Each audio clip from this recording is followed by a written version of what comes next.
Today, I want to talk to you about something that controls your entire life, your thinking. Not your environment, not your past, not your genetics, your thinking.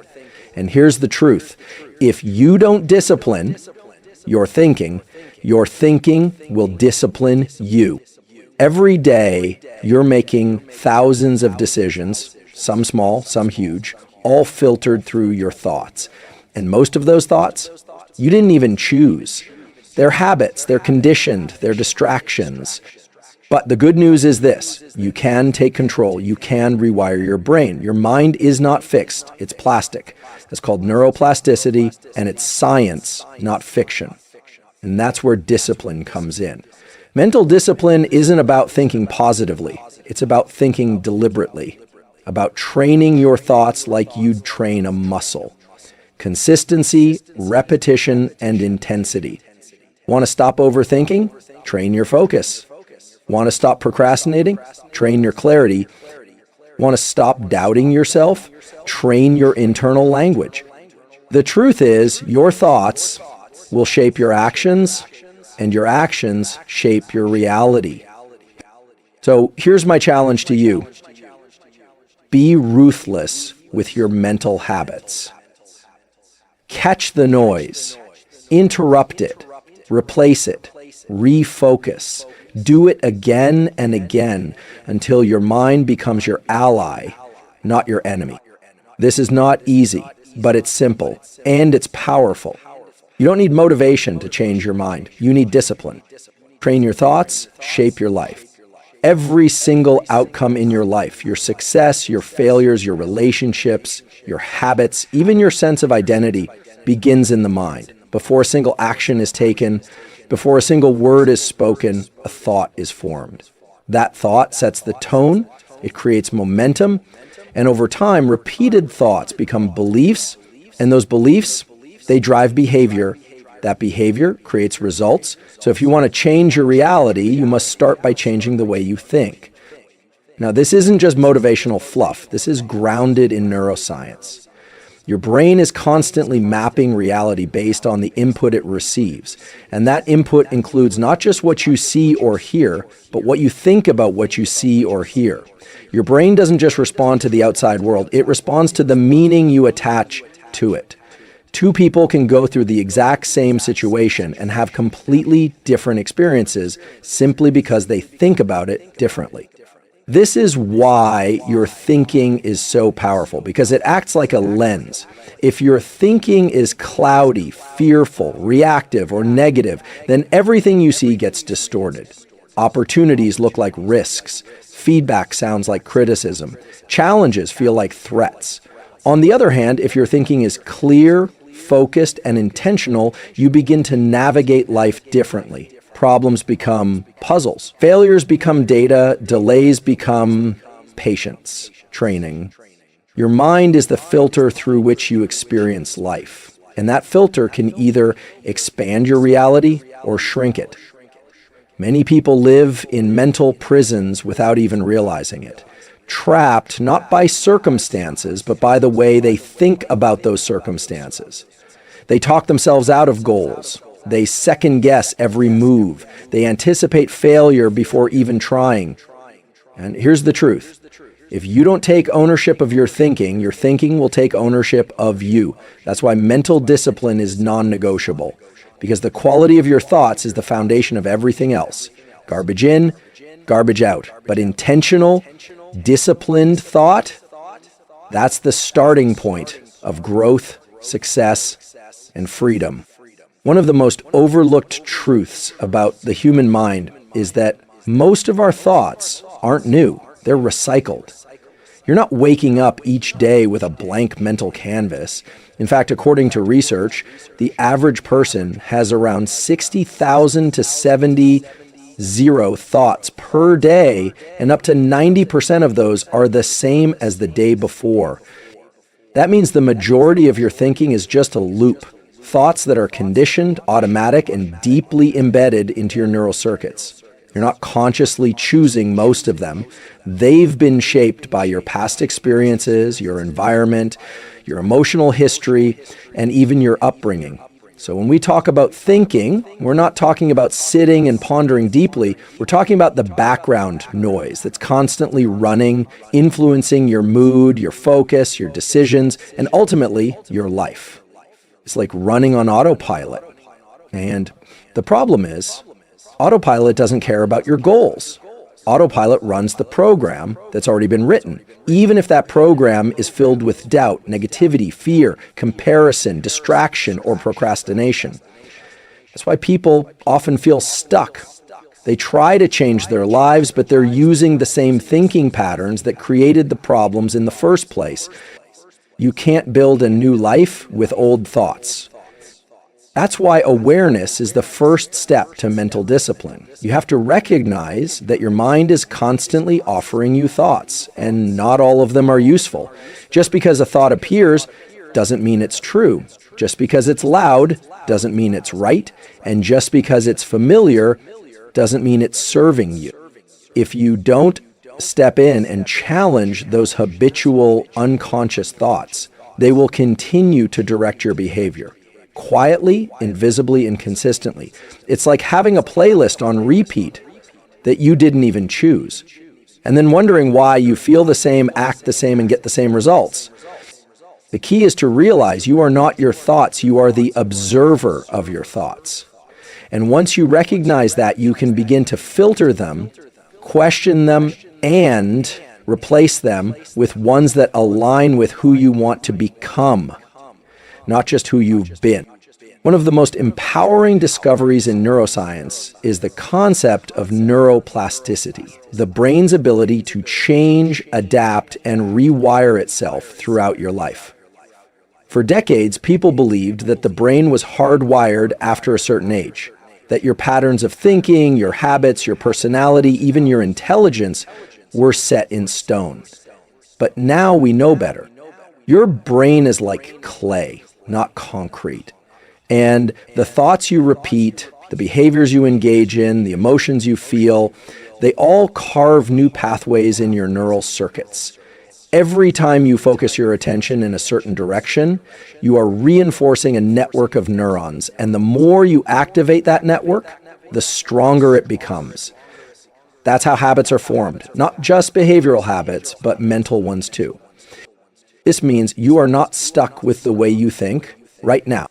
If your mind is constantly racing, if you're always doubting yourself, if you struggle with focus, fear, or frustration, you can change it. Not overnight, but over time, with intention and repetition.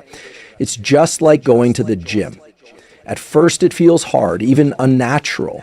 But the more you show up and put in the reps, the stronger and more automatic it becomes. Here's the key though, neuroplasticity doesn't care what you practice. If you keep practicing anxiety, overthinking, self-criticism, or distraction, you're literally training your brain to get better at those things. But if you practice calm focus, reframing, gratitude, or clarity, those become your new default, not by magic, but by design. That's why awareness and intention are so critical. You are always training your brain, whether you realize it or not. The question is, what are you training it to do? So when we talk about disciplining your thinking, we're not talking about willpower alone. We're talking about building a brain that supports your goals, a mind that knows how to return to center, how to resist distraction, how to see through fear, and how to create the kind of thoughts that lead to the actions you want. You have the ability to change your brain, change your mind, and ultimately change your life, but it starts with what you repeatedly think. Let's be clear, positive thinking alone is not enough. Telling yourself everything is fine when it's not doesn't make you stronger, it makes you disconnected from reality. Real change, real power comes from mental discipline, not just motivational mantras. Now, don't get me wrong, optimism has its place, but it has to be earned. Blind positivity that ignores obstacles, pain, or fear doesn't build resilience, it builds avoidance. And avoidance keeps you stuck. What we're aiming for here is not fantasy, it's focus, not just good vibes, but good decisions, not just hopeful thoughts, but intentional, trained thoughts that align with your goals, your values, and the truth. Discipline means you don't allow your mind to spiral into chaos the moment something goes wrong. It means you catch yourself when you start catastrophizing, overanalyzing, or feeding into fear, and you interrupt that pattern. Not by denying reality, but by reframing it, by asking, what's in my control right now? What's the next best move? What's the story I'm telling myself, and is it useful? Discipline is about choosing your response, even when your emotions are screaming. It's about sticking to your values, your focus, your plan, even when your mind is tempted to wander into doubt or distraction. You don't wait for motivation to show up. You show up with discipline, consistently, especially when you don't feel like it. Think of your mind like a battlefield. Thoughts are flying in from every direction, some helpful, some harmful. Mental discipline is your ability to sort them, shield yourself from the useless ones, and act on the ones that move you forward. It's the difference between reacting impulsively and responding intentionally, between letting your thoughts drive your day or you driving your thoughts. That's not something that happens automatically. That's trained. And like anything trained, it can be developed. So instead of asking yourself, how do I think more positively? Start asking, how do I think more deliberately? Because positivity can feel good, but discipline makes you dangerous, focused, steady, clear, and resilient in the face of anything. Let's talk about focus, not as a motivational idea, but as a neural process. Focus is not something you're born with or without. It's not a personality trait. It's a trainable skill, and it lives in the circuitry of your brain, specifically in areas like the prefrontal cortex, which is responsible for deliberate attention and goal-directed behavior. Now, we live in a world designed to fragment your attention. Every time you scroll, switch tasks, check your phone, or jump between apps, you're reinforcing a pattern of distractibility. Your brain is plastic. It wires itself based on what you do repeatedly. So if you train distraction, you get better at being distracted. But if you train focus, you become a focused person. One of the most powerful tools we have is understanding that visual focus drives mental focus. When you deliberately narrow your visual gaze, let's say on a single word on the screen or a fixed point in your environment, you engage neural circuits that activate cognitive focus. This isn't just psychology, this is biology. Your visual system cues your brain that it's time to lock in. So when I talk about training focus, I'm talking about reps, deliberate practice. Choose one task, eliminate distractions, set a timer, focus your eyes and your mind on that single task, and when your mind inevitably drifts, because it will, that's your opportunity. Bring it back, that's the rep. Do that over and over, and you're not just getting more done, you're literally changing your brain. If you want to be productive, clear, and grounded in your thinking, you don't need to chase more motivation, you need to protect your focus. And the good news is, it's a skill you can build for life. One of the most important things I've learned through years of studying the brain is this. How you feel internally, your physiological and emotional state, is the foundation of how you think, decide, and act. If your internal state is chaotic, stressed, or reactive, your thinking will reflect that. Your decisions will be rushed. Your focus will collapse. Your perception of the world will be distorted. You'll misread situations, overreact, or withdraw. On the other hand, if you can regulate your internal state, you gain access to clarity, patience, and precision, even under pressure. Now, here's the science. The autonomic nervous system, which includes the sympathetic and parasympathetic, calm branches, is what governs your internal state. And the good news is, it's not automatic. You can learn to control it. One of the fastest tools we have is the breath. When you extend your exhale longer than your inhale, you activate the parasympathetic system. That tells your body, and more importantly, your brain, you're safe, you can think clearly. I often teach something called physiological sighing. 2 quick inhales through the nose, followed by a long exhale through the mouth. This can rapidly calm your system in under a minute. It's powerful and it's free. But this goes beyond stress relief. This is about disciplining your baseline, how you show up internally before you react, before you speak, before you think. Because when you start your day in a clear, regulated state, your mind becomes a precision instrument. You're not controlled by impulses, you control them. This is mental discipline at a biological level. You can't separate the body from the brain. Your internal physiology shapes your mental output. So if you want to improve your thinking, your performance, your relationships, start by learning to govern your internal state. And that starts with awareness, breath, movement, and routines that train calm focus. Not just in the easy moments, but especially when pressure rises. One of the most overlooked tools for mental discipline is self-talk, the way you speak to yourself inside your own mind. Most people think of self-talk as background noise, random thoughts, just chatter. But in neuroscience, we understand it differently. Self-talk is a mechanism for guiding behavior, regulating emotions, and shaping focus. It's not just something that happens, it's something you can direct. What's happening in the brain during self-talk? You're engaging areas like the prefrontal cortex and anterior cingulate cortex, which are responsible for error detection, focus, and goal maintenance. So the words you choose inside your mind literally activate or deactivate specific circuits.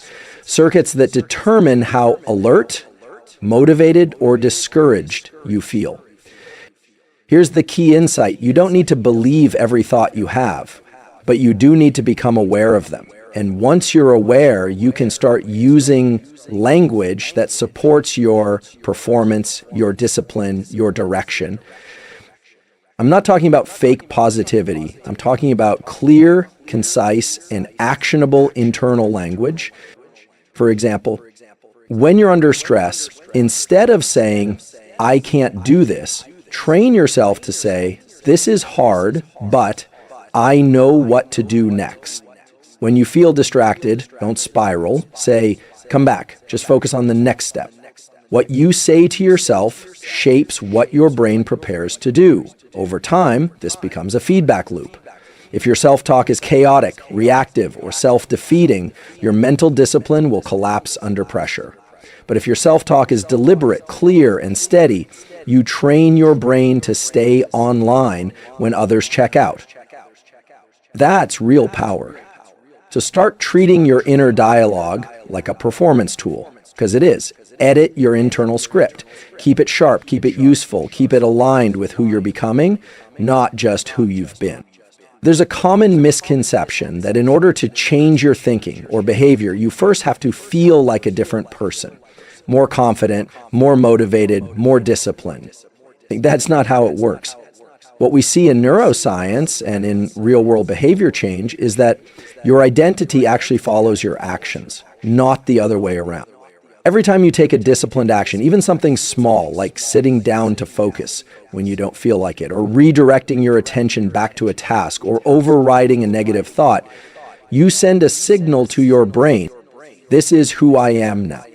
That action activates specific neural pathways, and when you repeat that action consistently, those pathways strengthen. It's called long-term potentiation, the basis of habit and identity formation at the synaptic level.